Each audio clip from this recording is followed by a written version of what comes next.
अभी आपने डॉक्टर राकेश जी जैन साहित्याचार्य जयपुर वालों से तीर्थंकर अभिनंदन नाथ और षड्द्रव्य विवेचन का लेख सुना।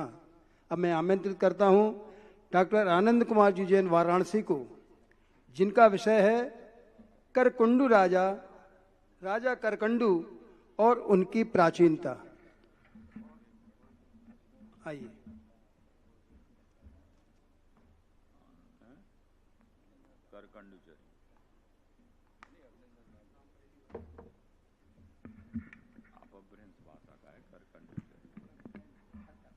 संत शिरोमणि आचार्य गुरु विद्यासागर जी महाराज के चरणों में नमोस्तु। पूज्य मुनि पुंगव मुनि श्री सुधासागर जी महाराज के चरणों में बारंबार नमोस्तु। माता जी के चरणों में वंदामी। पूज्य छुल्लक जी के चरणों में इच्छामी। आदरणीय त्यागी वृत्तिगण, उपस्थित विद्वज्जन, इस सत्र की अध्यक्षता कर रहे हमारे माननीय अध्यक्ष महोदय, आदरणीय सारस्वत अतिथि महोदय, विषय राजा करकंडू और उनकी प्राचीनता है। राजा करकंडू भगवान पार्श्वनाथ के समकालीन एक प्रसिद्ध राजा हुए हैं और विशेषता यह है कि इनका उल्लेख जो है राजा करकंडू का, वह जहां जैन परंपरा में मिल रहा है वहीं बौद्ध परंपरा में भी इनका नाम का उल्लेख मिल रहा है और दोनों ही परंपराओं में इनसे संबंधित एक कथा जुड़ी हुई है। कथा में भी कुछ भिन्नता है, लेकिन जब हम जैन परंपरा की बात करेंगे तो उस परंपरा के अंतर्गत दिगंबर और श्वेतांबर दोनों परंपराओं में राजा करकंडू के विषय में पर्याप्त साहित्य प्राप्त होता है। ऐसा लगता है कि ये जो भी व्यक्तित्व रहे हैं ये अत्यंत महत्वपूर्ण थे और कहीं ना कहीं जैन परंपरा में जो सलाका पुरुषों की चर्चा होती है, ऐसे ही कोई अति विशिष्ट और प्रतिभा संपन्न धार्मिक धर्मपरायण ऐसे व्यक्तित्व हुए हैं जिनको यहाँ पर समय के साथ भुलाया नहीं जा सका। तीर्थंकर पार्श्वनाथ के काल में जन्मे राजा करकंडू के विषय में पौराणिक साक्ष्य पर्याप्त मिल रहे हैं। क्योंकि विषय मेरा है राजा करकंडू और उनकी प्राचीनता, तो राजा करकंडू का क्या व्यक्तित्व जैन शास्त्रों में या भारतीय शास्त्रों में प्राप्त होता है, उसके साथ ही उस कथानक में वो सिर्फ एक कहानी नहीं है जो पूज्य मुनिश्री ने सुबह चर्चा रखी कि कहीं ना कहीं हमने इतिहास को समय से निबद्ध न करने में, और हो सकता उस समय वचनों की प्रामाणिकता ज्यादा थी और परंपरा से हम अपने सारी चीजों को मुखाग्र ही रखते थे और किसी ने यदि कह दिया तो उसकी बात की बड़ी कद्र होती थी। लेकिन समय के साथ यह गुण लुप्त होता गया और तमाम जिस तरह से हमारा इतिहास लुप्त हुआ है उसमें हमने कहीं ना कहीं राजा करकंडू को भी भुला दिया। इसकी महत्ता इस बात से पूज्य श्री दिखती है कि जब राजा करकंडू का साहित्य देखते हैं तो बौद्ध साहित्य में जातक कथाओं का एक बड़ा प्रचलन प्राप्त होता है।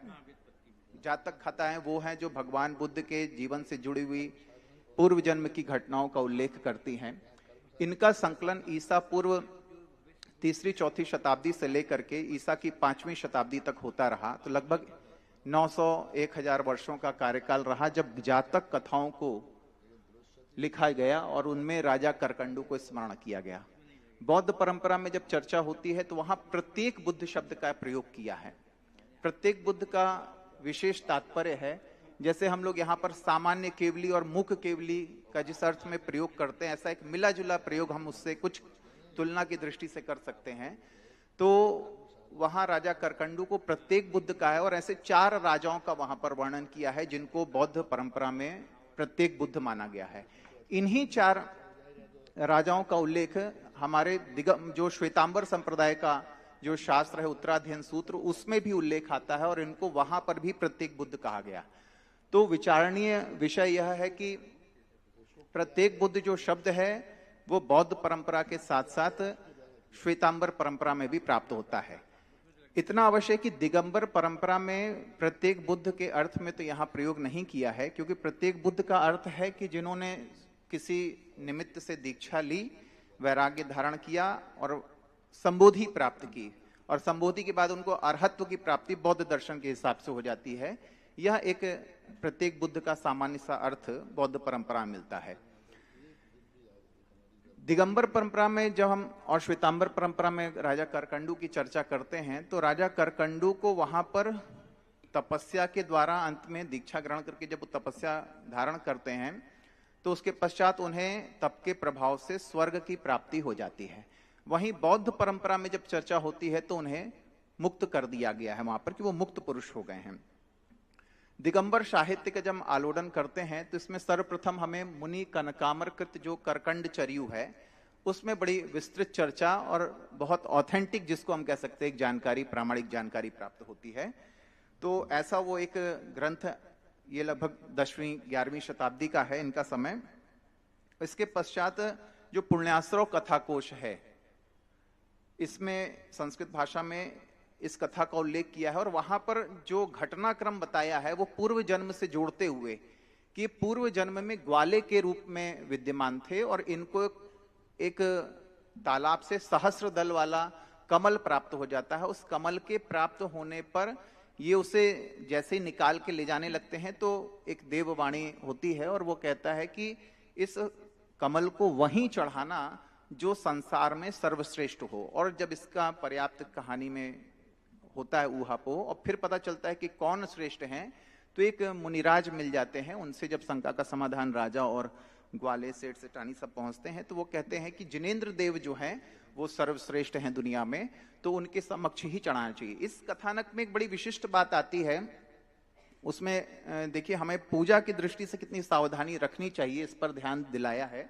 उसमें वो कहते हैं कि भगवान को ऐसा उत्तम वस्तु तुमने सर्वश्रेष्ठ पुरुष को संसार में समर्पित की है, तो उसका फल भी सर्वश्रेष्ठ होना चाहिए। तो बोले होना चाहिए, लेकिन बोले फिर हाथ में खुजली कैसे हो गई? तो बोले जब उसने वो सहस्रदल कमल समर्पित किया तो वो हाथ उस समय उसका कीचड़ से सना हुआ था। तो शारीरिक शुद्धि नहीं होने के कारण पूजा का फल तो प्राप्त हुआ, लेकिन उसमें कहीं रंच मात्र दोष लगने से उसके हाथ में खाज या एक पपड़ी, ऐसे 2-3 उल्लेख मिलते हैं वहां पर कि दोनों हाथों में भी उसके खाज हो जाती, इस तरह का उल्लेख आता है। एक नेमी ब्रह्मचारी नेमी दत्त कृत आराधना कथा कोश है, उसमें भी 113 नंबर पे कथा है। भट्टारक चंद्र कीर्ति कृत जो आराधना कथा कोश है उसमें, और भट्टारक सुपचंद्र जी कृत जो करकंडू चरित्र है, ये लगभग 16वीं 17वीं शताब्दी के मध्य रचा गया है।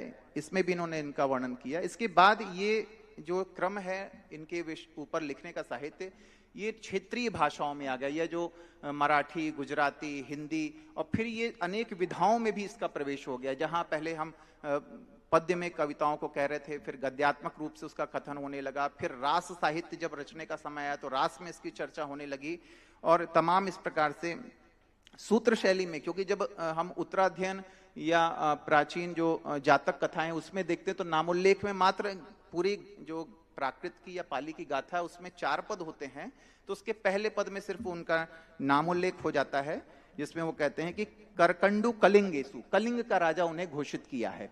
तो इस प्रकार से उनका कथन सूत्र रूप में भी वहां पर साहित्यकारों ने किया है। जब श्वेतांबर साहित्य को देखते हैं तो वहां तो लगभग समझ लीजिए कि बहुत बहुत बहुत लिखा। और देवेंद्र गणिकृत जो उत्तराध्ययन सूत्र की जो सुखबोधा टीका है उसमें इसका उल्लेख आता है। इस प्रकार से तमाम विषय आया है। लगभग 21 ग्रंथों का मैंने संकलन श्वेतांबर परंपरा से किया है और 6 ग्रंथों का उल्लेख इसमें दिगंबर परंपरा से आता है। बौद्ध साहित्य की जब हम चर्चा करते तो वहां पर सिर्फ 2 मुझे मूल ग्रंथ मिले हैं। टीका साहित्य में कितना आया है ये थोड़ा मेरे लिए अभी फिर भी शोध का विषय है। लगातार मैं बौद्ध साहित्य और बौद्ध विद्वानों से संपर्क कर रहा हूं कि इस विषय में मुझे कुछ और अतिरिक्त जानकारी प्राप्त हो सके। इसकी घटना बड़ी सामान्य सी है जो बड़े ही विस्तार के साथ में शास्त्रों में उल्लिखित है। उसका संक्षेप में मैं सिर्फ यहाँ पर बताना चाहूंगा कि जो राजा करकंडू थे वो वस्तुतः दधिवाहन और पद्मावती जो थे राजा और रानी, उनके ये सुपुत्र थे। और रानी को एक दोहला होता है कि मुझे हाथी पर सवारी करना है और जो राजन है मेरे पति देव हैं वो पीछे छत्र को धारण करें। फिर एक प्रसंग आता है इसमें कि अब उन्हें मतलब बारिश भी दिखनी चाहिए, तो कहते हैं कि राजा ने अपने एक विद्याधर जो मित्र थे उनसे थोड़ा सा निवेदन किया कि आप थोड़ी मेघों की रचना करें। जब मेघों की रचना होती है तो उस मेघों की रचना से प्रभावित होकर के वो हाथी अनियंत्रित हो जाता है और हाथी के अनियंत्रित होने पर वो फिर दौड़ने लगता है और दौड़ने के बाद यहाँ पर डालियों को पकड़ करके राजा तो बच जाते हैं, किंतु जो रानी थी वो चूंकि गर्भवती थी तो वो उस हाथी से उतरने में अक्षम रहती हैं। लेकिन फिर उसमें भी कई भेद आते हैं कि जब हाथी तालाब में घुस जाता है तो रानी तैर करके निकल जाती है, कोई कहता है कि नहीं देवी ने जल देवी ने उनको ऊपर ही के ऊपर उठा लिया, इस प्रकार से तमाम करते हुए और फिर रानी छूट जाती है, रानी का वियोग होता है। फिर ऐसे में करकंडू का भी जन्म होता है स्मशान घाट में। फिर करकंडू का एक विद्याधर जिसको श्राप से मुनि के ऊपर उपसर्ग करने के कारण एक उल्लेख ये भी मिलता है कि पद्मावती के प्रकोप से उन्होंने सारी विद्या उन्होंने उसकी छीन ली। कहता कि नहीं मुनिराज ने उनको क्रोधित होकर के थोड़ा सा श्राप दिया, लेकिन फिर बाद में मुनिराज शांत भी हुए और उन्होंने शांत होकर के कहा ठीक है तुम जब जाओगे और करकंडू नामक बालक जिसका जन्म श्मशान घाट में होगा उसकी सेवा करोगे तो जैसे जैसे सिखाते जाओगे वैसे वैसे उसे विद्याएं प्राप्त होती जाएंगी तुम्हें। और वही विद्याएं जब वो अपने पिता से युद्ध करते हैं तो वो विद्याएं उनको जिताने में काम आती है। इसके बाद फिर इनका सामान्य से लालन पालन होने लगता है और फिर ये जिस नगर में अपने मातंग जो तथाकथित उनके संरक्षक थे उनके साथ जीवन यापन कर रहे थे, तो एक दिन ये लेटे रहते हैं और वहां के राजा दंती वक्र का देहावसान हो जाता है। तो अब होता है कि भाई नगर में हाथी घुमाया जाता है, एक प्रसंग घोड़े का भी आता है, कि तीसरा प्रसंग आता है कि हाथी घोड़े और वाद्य यंत्र के साथ में बहुत सारे लोगों ने इनका चयन किया, क्योंकि हाथी घोड़े वहां पर जाकर के एकत्रित होते हैं, इनका चयन कर लेते हैं। तो उसके बाद ये वहां के राजा बन जाते हैं। उसके बाद फिर जब दधी वाहन जिसका दूसरा नाम कनकाबर मुनि जी ने यहाँ पर धाड़ी वाहन प्रयोग किया है, वो इनके ऊपर समाचार भेजते हैं कि तुम मेरी अधीनता स्वीकार करो। अब चूंकि उनको ये नहीं पता कि ये मेरे पुत्र हैं करकंडू, और करकंडू को ये नहीं पता कि दाढ़ी वाहन ही मेरे पिता हैं, तो दोनों में युद्ध की स्थिति बनती है। ऐसे में जो उनकी माता जी थी वो फिर आती हैं और वहां पर चर्चा करके उस युद्ध को रोकती हैं। बहुत सारा प्रसंग इसमें जो अब महत्वपूर्ण बात प्राचीनता की वो मैं 2-3 मिनट में बस अपनी बात समाप्त करूंगा कि इनका दक्षिण भारत की ओर गमन होता है और चेर राजा, चोल राजा और पांड्य राजा, इन 3 राजाओं जो कि दक्षिण भारत में पूरा राज्य करते थे, वहां पर ये जाते हैं। और उस दौरान यात्रा के दौरान ये धाराशिव की गुफाएं जो महाराष्ट्र उस्मानाबाद में इस समय है उस क्षेत्र में इनका प्रवेश होता है। वहां के राजा इनको लेकर के जाते हैं और राजा बताते हैं कि यहाँ एक हाथी आता है, प्रतिदिन पता नहीं जल डालता है, क्या रहस्य आप देखिए। तो ये जाकर के जमीन खुदवाते हैं तो इन्हें पता चलता है कि उसमें पार्श्वनाथ भगवान की रत्नमयी प्रतिमा निकलती है और फिर उसके सिंहासन में गांठ लगी थी जो इनको अच्छी नहीं लग रही थी, तो इन्होंने गांठ तोड़ने का आदेश कर दिया। गांठ तोड़ने के लिए पहले मना किया गया, लेकिन जब गांठ टूटती है तो वहां पर जल धारा पूरी बह जाती है और पूरा वो क्षेत्र भर जाता है। फिर विद्याधर आता है या किसी उपाय से उसको रोकते, इस प्रकार के 2 कथन मिलते हैं। और इसके बाद ये फिर चेर चोल पांड्य राजाओं को जाकर के वहां पर हराते हैं। लेकिन जैसे इनका एक संकल्प था कि मैं उनके मान मर्दन करने के लिए उनके मस्तक पर, उनके मुकुट पर अपना पैर रखूंगा, तो पैर रखने के लिए जैसे उद्यत होते हैं तो देखते हैं कि उस पर तो जिनेंद्र देव की प्रतिमा बनी हुई है। तो ये तुरंत पश्चाताप पे अपना पैर हटाते हैं, उनसे क्षमा याचना करते हैं। मतलब जैन होने के कारण सिर्फ देखिए युद्ध रुक गया। अभी तो वर्तमान में स्थिति कि जैन है तो हम जल्दी से अच्छे से युद्ध करते हैं कि ये कम लड़ेगा हमसे, लेकिन वहां पर उन्होंने ऐसा देखा और उन्होंने उस युद्ध को पश्चाताप किया, उनसे क्षमा याचना भी की, उनको यथायोग्य अभिवंदन किया। और इसके साथ ही वो लंका गमन भी उनका होता है, जिसको हम सिंघल द्वीप या श्रीलंका वर्तमान बन रहे, तो हम यही मान चलते कि उसी क्षेत्र में ये गए थे। और वहां से भी ये विवाह करके लौटते हैं। फिर लौटते तो विद्याधरों की फिर सेवाएं करते हैं, मतलब रक्षा करते हुए उनका, और वहां भी जब उनकी रक्षा करते हैं तो उनके परिवार से पुत्रियों के द्वारा इनका विवाह होता है। इस प्रकार के तमाम प्रकरण मिलते हैं और इनके मतलब ये निश्चित मैं कह सकता हूं कि इस विषय पर यदि इतिहासकार, जैन इतिहासकार यदि होते या जैन धर्म से उनको थोड़ा भी अनुराग इस रूप में होता कि हमें निष्पक्ष न्याय करना है, तो मुझे लगता है कि हमें करकंडू के विषय में बहुत सारी जानकारी प्राप्त हो सकती थी। चूंकि अब देखिए धाराशिव की जो गुफाएं, उसके पत्थर की एक विशेषता पूज्यश्री है कि जो पत्थर है वो क्षरण स्वभाव वाला है। तो अब यदि ये 850वीं समय में यदि पार्श्वनाथ भगवान के समय में है, तो यदि 1800 या 2000 वर्षों में ये नष्ट हो रहा है, मतलब ये 2500-3000 वर्षों में नष्ट हो रहा है, तो इसमें हमें कोई बहुत संक्लेश नहीं करना चाहिए। और इसमें जो एक मुख्य बात इतिहास की दृष्टि से अंतिम बिंदु आता है कि मुचलिंद करके एक प्रकरण आता है भगवान बुद्ध का, कि भगवान बुद्ध जब तपस्या कर रहे थे तो उन पर एक सर्प आकर के रक्षा करता है, जैसे पार्श्वनाथ भगवान की हुई। और इतिहासकार मानते हैं कि भगवान पार्श्वनाथ की कथा से कहीं ना कहीं भगवान बुद्ध की यह कथा प्रभावित है, और इसी कारण से उस धाराशिव की जो गुफाएं हैं तेरपुर की, उन गुफाओं को बौद्ध गुफाएं माना जाता है, लेकिन उनमें जैन गुफाओं का इतिहास ज्यादा छुपा हुआ है, और उनमें से 2 गुफाएं इन्होंने करकंडू ने बनवाई। तो ऐसे तमाम प्राचीनता के भी बहुत सारे संदर्भ हैं। इस पर किसी इतिहासकार के साथ बैठ करके और कार्य करने की अपेक्षा है। फिर भी इस पे प्रोफेसर कपूर चंद जी जैन साहब, डॉक्टर ज्योति जी मैम और प्रोफेसर भागचंद जी भास्कर ने बहुत कार्य किया है, और उनके आलेखों के संदर्भ से और तमाम पुस्तकों को देखने से इस लेख को तैयार कर सकता हूँ। नमोस्तु श्री चरणों में। लेखक का करकंडू चरित का प्रतिबिंब क्या है?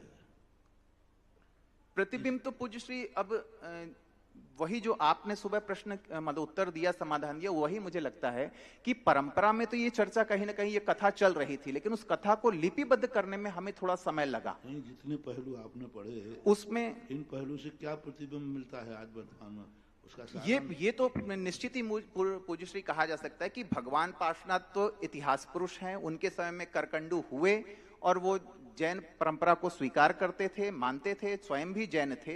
करकंडू के जीवन चरित्र की घटनाओं से हमें क्या अर्थक्रिया मिलती है या क्या शिक्षा मिलती है?